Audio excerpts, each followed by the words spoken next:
Hello fellow old schoolers, and welcome to this tournament match of the Swiss of the Eel Castle Cup 2.0. This matchup is between the Quick White Weenie archetype and Troll Disco. And I don't have any deck pictures of these particular decks, but we can take a few minutes just to go over the overall archetypes here. The Quick White Weenie archetype is one of the oldest archetypes in old school Magic. It is also pretty budget friendly, being mono white without any dual lanes, and it doesn't really require any Moxen or Black Lotus to function just fine. It's an aggro deck, and it wins the game by rushing the other guy down with a quick little white creature like Savannah Lions, White Knights, sometimes Thunder Spirits, and it curves out into the Serra Angel. Mesa Pegasus and other banding creatures are also often seen. Then it plays with 4 Crusades all the time. That'll provide a +1/+1 to each of these little critters. And it'll play these creatures early on and provide a lot of tempo and aggression, pressuring the opponent's life total. And then later on it will try to cast Armageddon, bombing all the lanes away, and the other player will be hard pressed to put out his creatures or countermeasures to all the aggression, and will be overrun by all the little creatures. So you can supplement the Armageddons with land tags just to quickly bounce back from an Armageddon. And the land tags can also be used to siphon lands out of the deck so that the odds of you drawing creatures will be increased. And Quick White Weenie has one of its strengths is its excellent removal, having access to both Swords to Plowshares and Disenchants, and after sideboard it has a very nice game against artifact decks with Divine Offerings and Dust to Dust. There are very many strategies to use in the sideboard with this deck, but suffice to say, this is the overall archetype we're going to see here. As for the Troll Disco archetype, it came into the scene later on. The one we're going to see here is red, blue and black, and that is the most common colors used for the Disco Troll archetype. The Disco Troll archetype makes use of a combination of 2 cards, namely Sedge Trolls and Nivenral's Disc. You'll play both, use the disc to destroy everything on the board, regenerate the trolls, and then punch in with those. So I guess the matchup we're going to see here is with a lot of board sweepers, with the Armageddons and the discs. Everything can just be destroyed here. Disco Trolls, in the variant we're going to see here, leans more heavily into the red, so it has lightning bolts and chain lightnings as a burn strategy to supplement the trolls. It also uses Triskelions. They are nice in this deck because if you have to activate the disc, you can just activate it and then the Triskelion can shoot all its counters away just before it dies to the disc. So you get some mileage out of it no matter what. Disco Trolls usually has a favorable matchup against aggro and mid-range, and less of a favorable matchup against control. So I will imagine that the Disco Troll is the favorite here, but who knows? We shall see. Let's get ready for this battle. And we have Quick White Weenie on the left here. On that, yeah, it's a pretty recognizable playmat, this one. This is from the crew of the Sorceress Queen crew. That is an all-female crew in Denmark. We actually saw a video with another player in this crew playing on Lion Dead Bolt. This is another one on Quick White Weenie. Planes coming out. Nothing more. Okay, that's a bit unorthodox. Okay, Felverstone and a Mox out of this Disco Troll, so he is powered at least. Factory coming out. Bit of a slow start from Quick White. We would usually see some creatures here. Okay, there's a lion. She must have drawn into that, because otherwise she would have that in turn 1. So the question is, will this Troll Disco player have a bolt as an answer here? Otherwise that's 4 points of damage next turn. A lot of punch already. Okay, blocking Factory though. It can't pump itself into a 3/3 at this point, so I suppose an attack with that lion and that Factory is still worthwhile. Quick White would like to trade in this situation, I imagine. Okay, putting on a Pegasus. No attack though, that surprises me. I think that's a mistake. Okay, there's a card coming outside the camera angle here. It's a mana source or something. Okay, there's a Granite Gargoyle here. Very nice creature in this matchup because it can pump itself its own toughness. It's 2/2 flying, and for every red mana you put into it, it gets +1 in toughness. So it can actually hold all the critters at bay and even kill them when it punches back, because there are no creatures with a toughness larger than 2. So we need a Softer Plowshares here or something. It's just another Pegasus. I suppose she can attack with a band next turn with all the creatures. Oh, Triskelion though. Yeah, shooting with like a machine gun here, shooting all the creatures out of Quick White Weenie here. So the Triskelion is now a 1/1, but the board has been swept away. Coming in for 2 here. I'm putting down the life total and the graphics here because these guys have the Quick White Weenie player has put her dice slightly outside the camera angle. So going down to 18 here. White Knight coming out. I suppose he can at least keep the Triskelion away. But that Flying Drake will get in each turn. Yeah, coming in again for 2.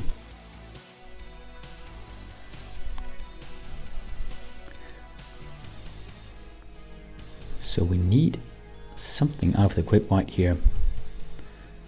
Like a Softer Plowshares or something. She gives it a good think though. I suppose she can counterattack with everything. I think she should. Oh, Chaos Orb though. Okay, that's pretty nice. She should Chaos Orb the Granite Gargoyle, I suppose. If she dares. There might be a Sheevan Dragon later on, but what can you do? Let's see if it hits. Oh no! It bounces off the card here. That's a Chaos Orb miss. Pretty damn crucial. And that factory no longer has summoning sickness, so it can keep that White Knight away. At least that White Knight will stand as a guardian and keep the Triskelion and that factory away in turn. So the ground forces are kept in check, but the flyer can get in. Oh, scratch that. Okay, coming over with everything. She just lets everything in. The other player has a Mace of Ith, the Troll Disco, so he uses that Mace of Ith on his Granite Gargoyle after the attack, after it's done its damage, just to untap. So now it can block the factory. I bet she'll... I don't know why she didn't block the factory though. The White Knight has first strike. And now she wants to attack with the White Knight. That doesn't work, because you can just block with the Granite Gargoyle and pump its toughness, and that first strike won't matter, as the Gargoyle will have 3 in toughness then. So that Mace of Ith Granite Gargoyle combination is pretty damn lethal, because that Mace of Ith trick where you can just untap your attacking creature afterwards. I don't know why she didn't block the factory though. Coming in again with the Granite Gargoyle, untapping it with the Mace of Ith after it's done its damage. So keeping, like working overtime, that Granite Gargoyle, attacking and blocking each turn. The Mace of Ith almost providing it vigilance. Oh, big spell here. Oh, Sarah Angel coming in. Okay, that's nice for her. And the Triskelion has used up all its counters, so she can block that Granite Gargoyle all day. But there's a, Chaos Orb. Okay, this is pretty damn crucial. Will this one hit then? Yep. Very nice and secure flip. Sarah Angel gets blown out of the sky. Now the Granite Gargoyle can come in again, using the Mace of Ith to untap it. A flying 2/2 wall that can block its that can pump its toughness. Perfect creature in this situation and in this matchup. Need a Softer Plowshares or another Angel out of the Quick White deck. She's very low in life, being down to 7 points of life at this point.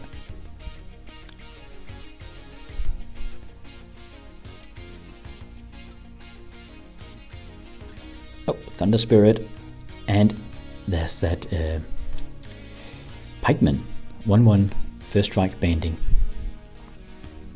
Something that played outside the camera angle. I think it was a Sol Ring.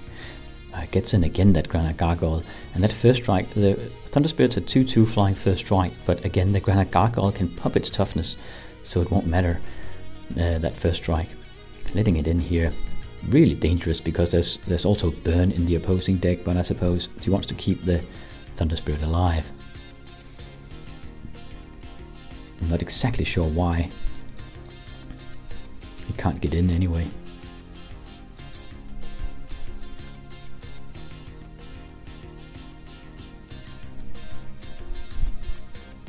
It's amazing that the quick white player didn't draw any Sorcerer Plowshares at this point. I think it's close to curtain call here on this. You can, I suppose, if he removes that Granite Gargoyle, she's actually ahead as a bunch of creatures here.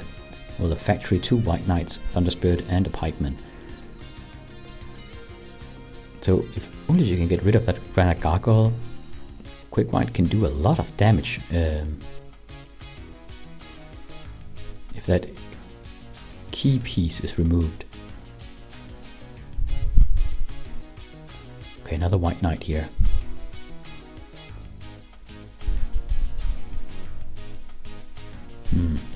Technically, she really needs to block this, otherwise she'll be within bolt range. Yep. Okay, Thunder Spirit attacks the Granite Gargoyle, gets pumped in its toughness, and then untaps from the Mace of Ith. Okay.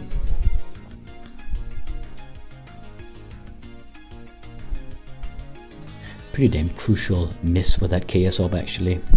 What's the start of the downfall of this round? Let's see.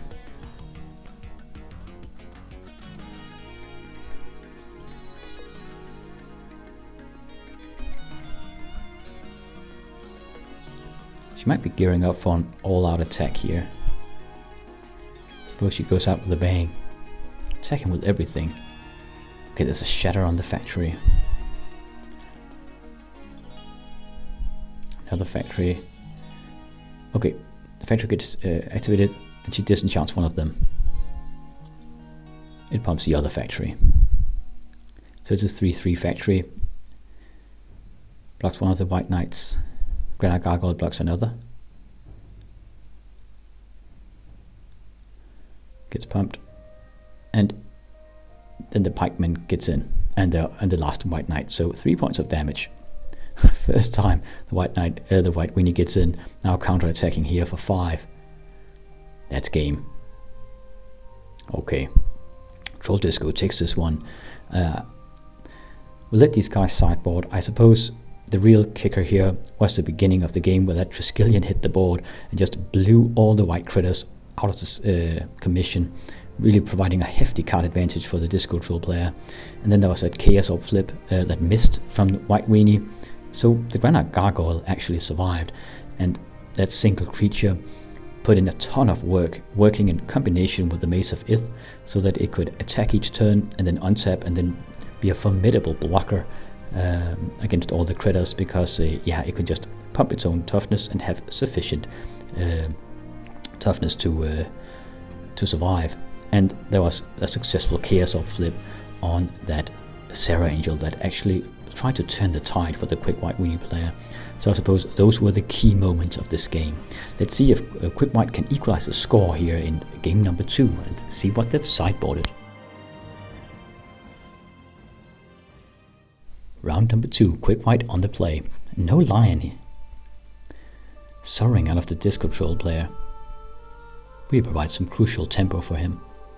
Black Lotus though. Okay, so it's a powered Quick White Weenie deck, this one. Oh, Serra Angel, turn 2. Brutal. Sedge Troll. Alright. It won't be able to block that Serra Angel, and the Serra Angel will be able to block the Troll all day.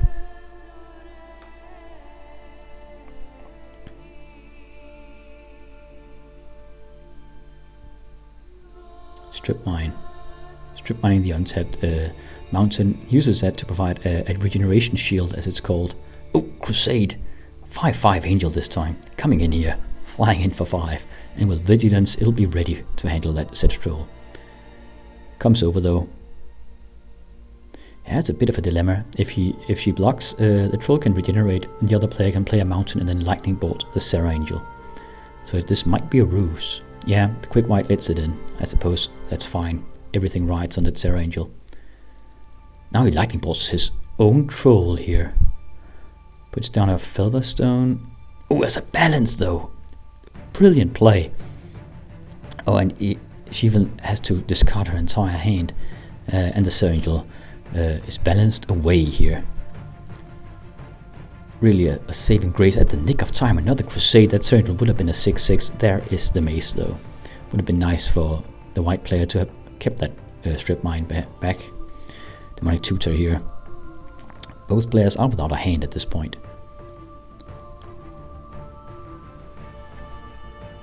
Two crusades out, man. Every little critter here will be boosted. Ancestor recall out of the disco troll player, so replenishing some of his hand. After that balance, Mox Jet coming down. Underground Sea. Okay, draw and quick white drew into a factory. Okay, first troll, second troll coming down. Really nice play with bolting your own sedge troll and then balancing yourself out of that pickle. Another sedge troll. Okay, attacking.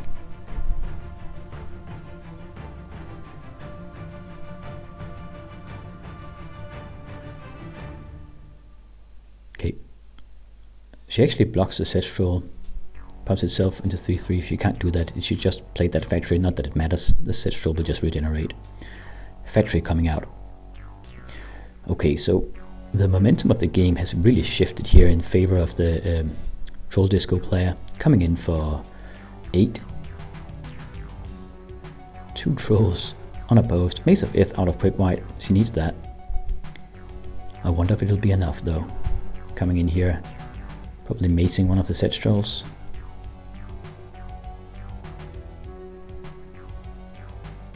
Oh, she maces the factory. Why though? Now the other game player can use that factory for mana, and it actually does less damage. I don't know why. Oh, okay. He just fireballs her out for 9. Troll Disco takes the second one. Yep, I think the quick white player seemed a bit new to the game. Some small mistakes here and there, but both times she actually had. I think that Sarah Angel, so crucial. Very nice played by Troll Disco to get rid of it like that, shooting his own creature and then balancing, removing the quick white's hand, thereby removing Assault to Plowshares. Oh, we see the sideboard here, Mace of Ith, and yeah, that's actually a pretty rare sight, but you can be used that in quick white. It's a blacksmith that has protection from red, also a small creature, but it's unboltable, so pretty nice. So protection red. Yeah, the sideboard options make perfect sense.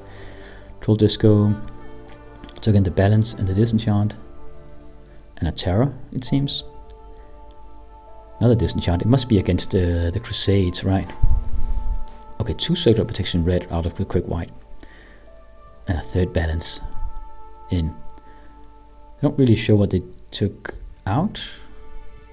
Sonic Blast. Yeah, just another way to remove Sarah Angels and small critters, I suppose. So sideboard options made sense.